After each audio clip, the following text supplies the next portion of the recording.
For decades, humanoid robots were multi-million-dollar lab experiments that could barely walk a straight line without a tether. Today, you can buy a fully functioning bipedal robot for less than the cost of a used Honda Civic. In 2024, Unitree Robotics released the G1. At $16,000, it shifted the economic floor of the entire industry. It has 43 degrees of freedom, walks at human speeds, and ships with an open software kit for developers. Meanwhile, in Austin, Texas, a company called Figure AI activated a high-volume manufacturing facility known as BotQ. They are currently producing their third-generation humanoid robot at a rate of 1 unit per hour. With production rates hitting 60 units per day and unit prices dropping below $20,000, the hurdle of affordable mass production is effectively behind us. These machines are already moving out of research labs and into live industrial environments.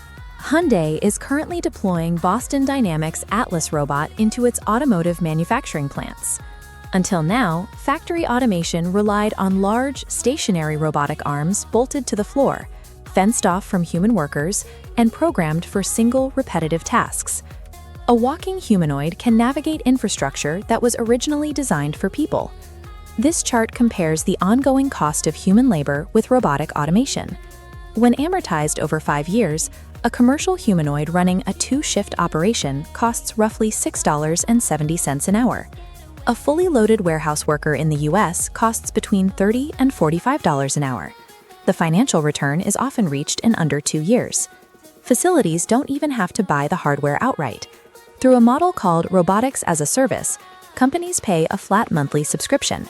They get the robot, software updates, and maintenance with zero upfront capital risk. The highly structured, repetitive nature of the industrial sector is proving that a bipedal mechanical workforce is commercially viable right now. But a cheap, mass-produced physical shell is useless if it doesn't know how to navigate the chaotic physical world.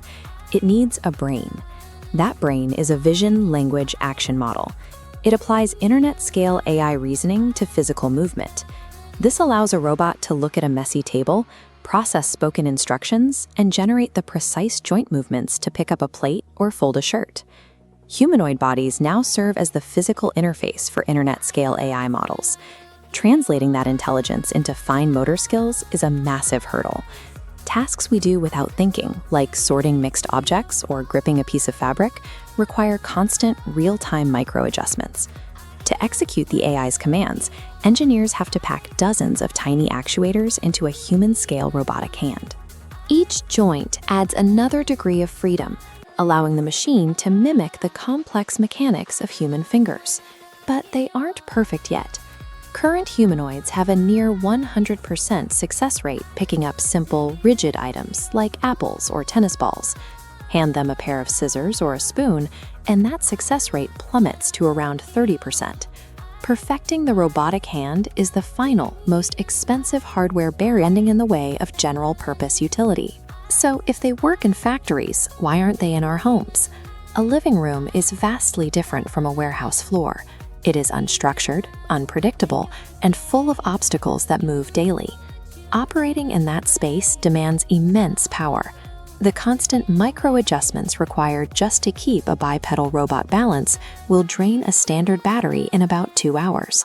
Then there is the regulatory reality. You are putting a 125-pound autonomous metal machine in a house with children, pets, and the elderly.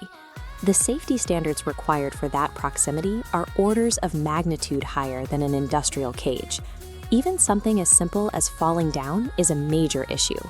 While lightweight lab units can right themselves, most production humanoids still struggle to stand back up on their own without human intervention. The hardware is finally cheap enough for average consumers, but the endurance and safety requirements for domestic life are still unmet. However, robotic engineering is moving on an exponential curve. Manufacturers are scaling production, and AI models are ingesting more real-world physical data every day. Those battery and safety barriers are projected to fall within the next few years. We are looking at a technology adoption cycle that mirrors the personal computer or the smartphone. What starts as an expensive corporate tool rapidly scales into an everyday consumer appliance, which leaves you with a decision. If you could buy a $16,000 humanoid robot today, would you? And what is the very first task you would give it? The economics and the hardware are aligned. We are simply watching the software bridge the final gap between the factory floor and the front door.